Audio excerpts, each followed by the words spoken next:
mic fell. That's a great start. Okay. Hello, everybody, and welcome to this week's Highs and Lows in Wrestling here on the unofficial WWE podcast.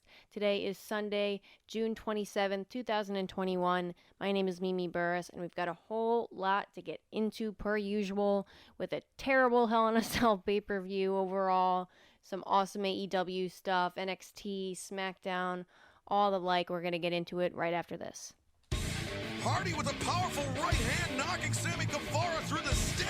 I want a divorce. Dog food! He's covered in dog food! Very elevated up and over the top of the assistant.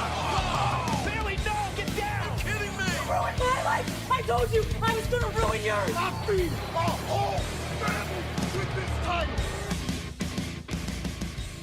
I hope you have all had a wonderful week this week, as always. And, guys, in regards to low for the week, we have plenty to choose from, starting with a terrible Hell in a Cell pay-per-view that started our week off on Sunday.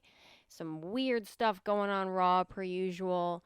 NXT, overall, pretty great. NXT's really been on the upwards trajectory since moving to Tuesday nights, and AEW was pretty good overall, even though it was on the Saturday night, but I know they made it feel like a big deal, so we're going to get into all of it and start with your official low for the week, but I will give you guys some honorable mentions per usual, because, two roll-ups on the Hell in a Cell pay-per-view, guys, and one disqualification finish.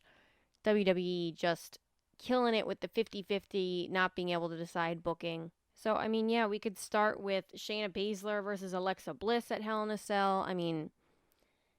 Guys, we didn't even get any goo. We got no goo, no green slime. No one coughed up any black tar goo. There was no, things falling from the sky or fire. It was just weird hypnosis. And you know what, though? I'm going to give this the pass just because watching Nia Jax slap Reginald that hard was really satisfying. Really satisfying. Nothing else about this match was satisfying, however. Moving on to Rhea Ripley and Charlotte Flair. I will say that was probably the best Charlotte Flair has looked in singles competition since she has come back. I am a huge Charlotte Flair fan. I say it almost every single week on this podcast. But, guys, she has not been in true form lately. I don't know what it is. But she looked a lot better. However, the disqualification, guys, was that Rhea Ripley hit Charlotte with the little thing that is on the... If you saved yourself from this whole pay-per-view, I'm just letting you know. I also know there are a lot of Peacock problems, apparently, with this. We all love Peacock, don't we? So if you missed this, all you missed was a fairly good wrestling match, and then Rhea Ripley taking the thing off the announce table and hitting Charlotte Flair with it, and then that was the disqualification. I don't mind the storytelling of... If you're going to do a DQ finish, fine. I don't mind the storytelling of, oh, but you would have done the same thing kind of deal. Like, I'm just learning from the best, or learning from you, from Rhea Ripley to Charlotte. But... couldn't she have hit her with, like, a steel chair or something? Not, like, tapped her with the announce table cover thing? It's so bad, guys. So bad. Seth Rollins rolling up Cesaro. The only thing I will say, again, I feel like I'm defending the devil here. The only thing I will say is at least it looked like a good roll-up, not just like the crappy roll-ups we see every week on SmackDown and Raw. And then, guys... In your main event, the low for the week, Bobby Lashley versus Drew McIntyre. Guys, they beat the living crap out of each other. Like, you saw the pictures, I'm sure, of Drew McIntyre's back. Not pretty. And Bobby Lashley, credit to him too, they took a beating. Both of these guys took a beating to each other. But really, that is how indecisive and honestly, I'm trying not to swear because I don't want to have to go back and edit this. That is how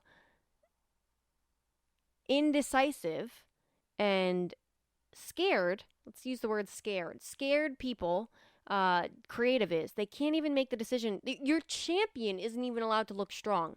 Guys, I don't even care if MVP got involved, held Drew McIntyre, and maybe, Bobby Lashley speared him and then speared him into the exposed ring turnbuckle and then threw him into the ring turnbuckle. I don't care. Like, he couldn't have just hit a move on him. Your main event of the pay-per-view had to end in an indecisive 50-50 booking roll-up by Bobby Lashley. Off a distraction. I mean, these guys put each other through the ringer. But no, none of that matters, guys, because the only thing that matters is the most deadly move in professional wrestling today, the roll-up. Like, Bobby Lashley is your champion. You're sending him out with the escorts, four escort women, every single 5, whatever, however many there are, I don't care, I don't count, I don't pay attention to them. You're sending him out with all these beautiful women, MVP who's great on the mic, we all know. You're giving him the suits, all the fancy stuff. Why can't you just make him look strong? Drew McIntyre can take the loss. You can tell a story about losses. Kurt Hawkins. Anybody remember Kurt Hawkins? Lost like 256 matches or something in a row. That's fine. Tell a story with it. So you can tell a story of Drew McIntyre. He took the loss, even if it was off the distraction from MVP. Fine. Takes a loss in a regular pinfall, a spear and a pinfall, or whatever it is in a pinfall. And then Drew McIntyre's has to claw his way back up to winning the World Heavyweight Championship at another pay-per-view later on in the year, and then you give him some not minor, but just other storylines in the meanwhile. Instead, you're so scared of making anybody not look strong that you make everybody look weak.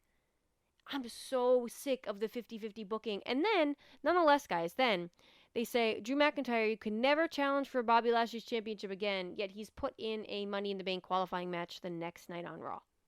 Again, he loses, but he's still in that triple threat, second chance thing that they always seem to need to do, which is so stupid. But I get it. He could cash in on someone else, but it doesn't, I don't know. To me, that just doesn't make sense. That seems silly and counterproductive. So this is your low for the week, guys. I was so annoyed by this, but at the same time, I'm almost at the point where I'm so desensitized, I'm not even surprised. I mean, were any of you really that surprised?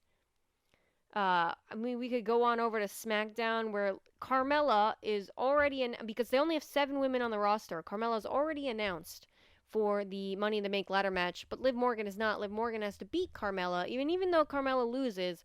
Liv Morgan and Carmella are both in the Money in the Bank ladder match, and Liv Morgan wins by a roll-up.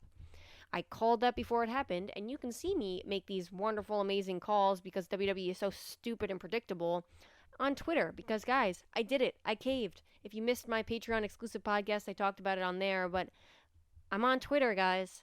Ashley, DJ Kuzma, you guys all got me. I am on Twitter at Mimi Burris. It's MIMIBURRIS. Come give it a follow. I'll follow you back probably because we're talking about wrestling and I'm still learning what I'm doing. But, guys, I'm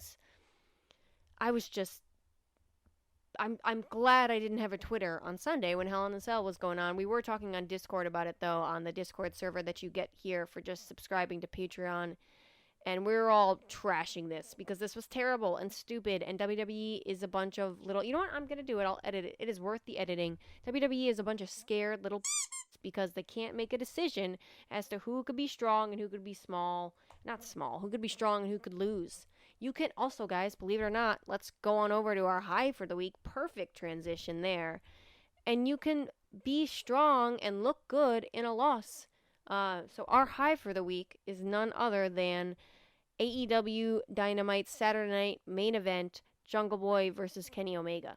So why is this the high for the week? First of all, if you haven't watched the match, guys, go watch it. These guys went for 20-some minutes. Started off with your typical grappling, feeling each other out process. And you had your typical suicide dives, awesome spots, But the reason why this deserves the high for the week is for a couple of reasons. One, AEW did an amazing job of making this feel like a big deal. Because let's call a spade here, guys. Jungle Boy is definitely the future of AEW without a doubt. He's so over, so unbelievably over with AEW fans. He's got, a look for sure, a different look, but a look for sure. Definitely has an idea of kind of who he is as a character. I mean, that hair, guys, that hair. is apparently for a lot of people. That hair is so distinct that when they panned to his mom in the crowd, I wasn't listening. I didn't hear if they called him his mom or anything or said that that was his mom. I knew it was his mom because of the goddamn hair. So the guy has an incredible future ahead of him, absolutely, in AEW and probably all around the world. But the reason why this was so amazingly done, right, is that we all know that. We all know that Jungle Boy is going to be the future of AEW. But we all knew that Jungle Boy wasn't going to win this match, I think, deep down. Twitter, oddly enough, there's a bunch of people who don't seem to get the logic of pro wrestling and didn't know that. But still, Twitter is filled with a whole lot of characters, guys. So thanks for that recommendation. But yeah, we kind of knew that this wasn't going to be a win for Jungle Boy. This was not going to be, the crowning of Jungle Boy's first world title reign. However, let me throw you guys back to a different time where on Saturday Night Dynamite the last time, as they mentioned it, and they did such a good job of plugging this in here, Brody Lee, as WWE fans would know as Luke Harper, faced Cody Rhodes for the TNT title, and no one really thought it was that good. He wasn't going to win. He wasn't going to beat Cody Rhodes on a Saturday Night Dynamite, and what do you know?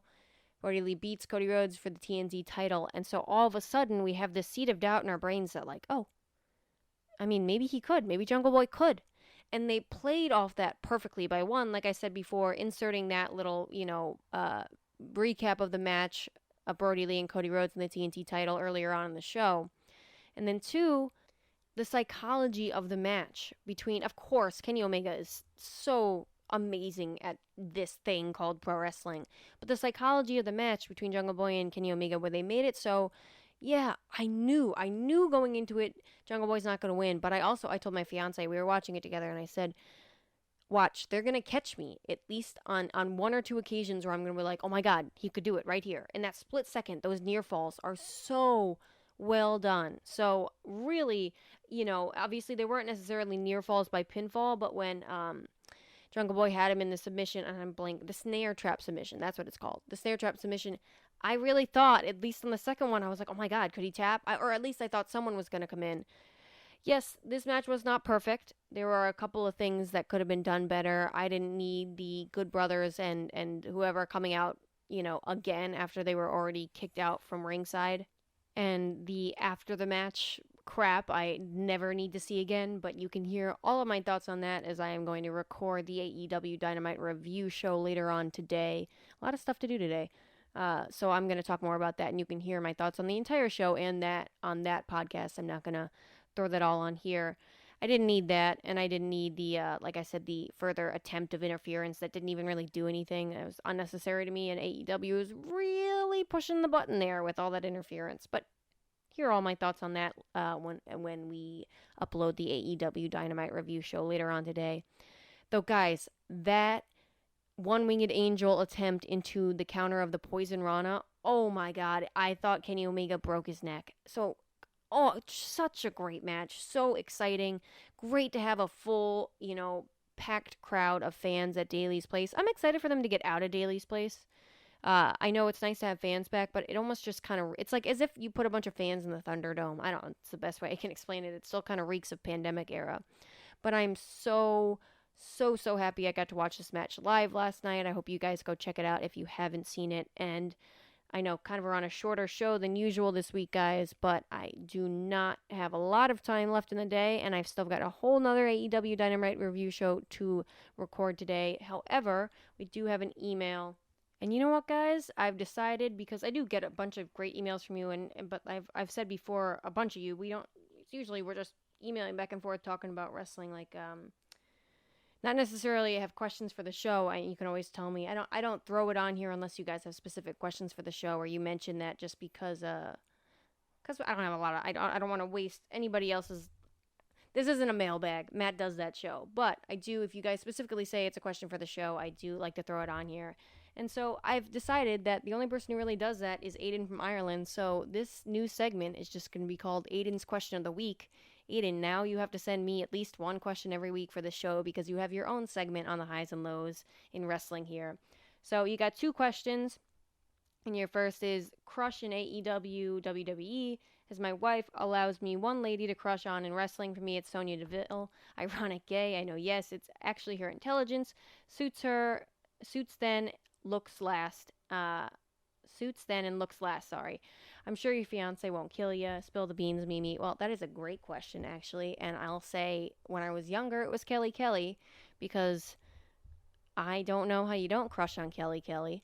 But today, probably Britt Baker, guys, is just like the most badass, woman in professional wrestling right now. So 100% probably Britt Baker.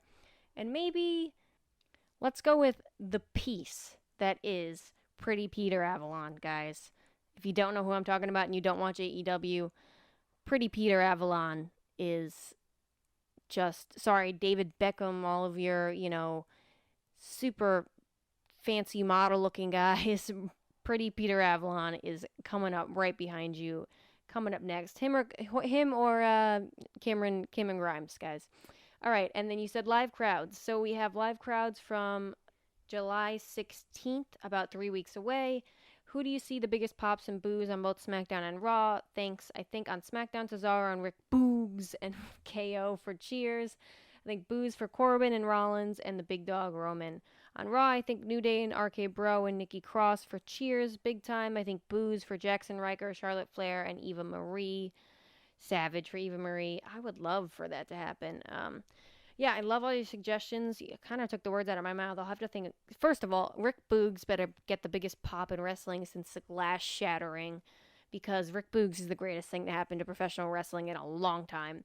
But I think, I know you didn't include AEW on this. I do want to say for AEW, clearly it was Hangman Page and Jungle Boy who were getting the biggest pop of the night. So, I'm just throwing that one out there. And NXT, I don't know what NXT's plan is. If anybody sees any news, I haven't seen anything about it, but what NXT's plan is for live crowds, I know they have the Capitol Wrestling Center is a little bit more packed than usual, but it's still kind of depressing, isn't it, guys? It feels like Raw Underground 2.0 setting wise. But so I think for Raw, we do have that superstar shakeup coming up, which will be nice to change things up. But I think for Raw, I think you're right.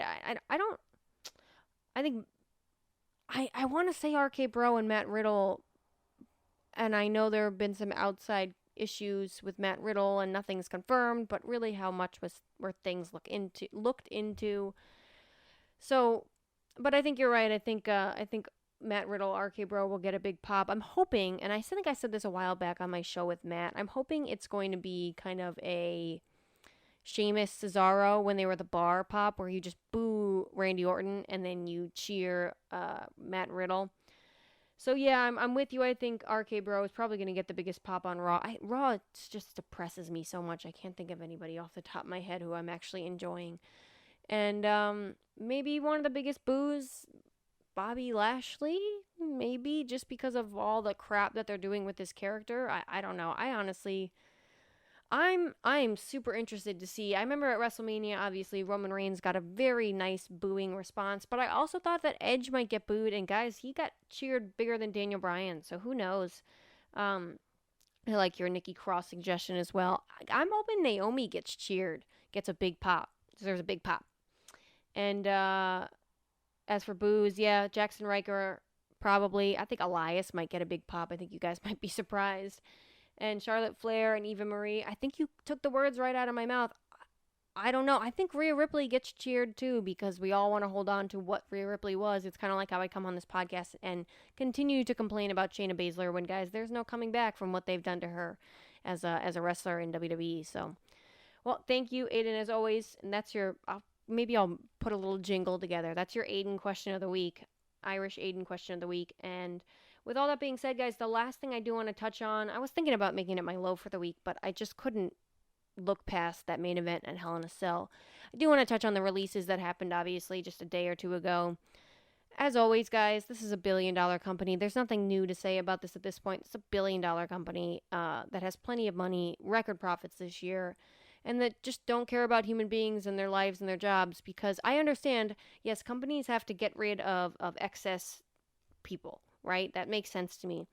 The problem with this, guys, is that they hired so many people when AEW and other companies were, coming up on the map because they wanted no competition and they didn't want their competition to be able to get these super talented wrestlers, i.e. Ricochet, right? Your Carl Anderson and Luke Gallows, like all these, that's what they were in WWE at least. All of your highly profiled wrestlers around the world. They hired all these people and then they didn't do anything with them. AJ Styles aside, because they don't care, and that's not Vince McMahon's ideal wrestler, and they don't look like Drew McIntyre or Roman Reigns or whatever, so they didn't do anything with them. And then they didn't want him. FTR, or the Revival in NXT. Actually, thank you, DJ Kuzmo, I think, who was the one who last week corrected me because I couldn't remember that name. All of these great talents, they hire them, don't do anything with them, and then when they ask to be released, they don't let them be released, and then they release them during the middle of a pandemic. So I have no sympathies for this company. This company is filled with heartless, money-grabbing, terrible people like Nick Khan, who is the biggest heel in wrestling. So, you know what, Aiden, I take it back. The biggest boo on Raw and SmackDown is going to be Nick Khan. If any of you go to a live show, please bring a sign that says Nick Khan sucks, because I will not be going to a WWE live show. I don't need to give them any more of my money than I already do. This company is awful, produces awful content, and is filled with awful people in corporate. So that's what I have to say about the releases. I wish all of the talent, the best in their future endeavors. I can't believe they released Ever-Rise. Ever-Rise, if you are not an NXT watcher, Ever-Rise was the most entertaining thing on NXT. So funny, so lighthearted, got over in losses, and there's very few people who can do that nowadays. So that's all. That's all from me, guys. And I will give you, actually, your random match recommendation of the week, which is none other than Young Bucks versus the Lucha Bros at Double or Nothing, May 25th, 2019. It was at the MGM Grand in Las Vegas. And this match, guys, is just one hell of a tag team wrestling match. So go check that out if you have some time today. And that is all from me. I miss Rey Fenix. I hope he is recovering quickly and well, because AEW is just not the same without him. I hope you all have a great rest of your week. I will be uploading, hopefully, the AEW Dynamite review show later tonight. And that's all from me, so I'll talk to you guys next time.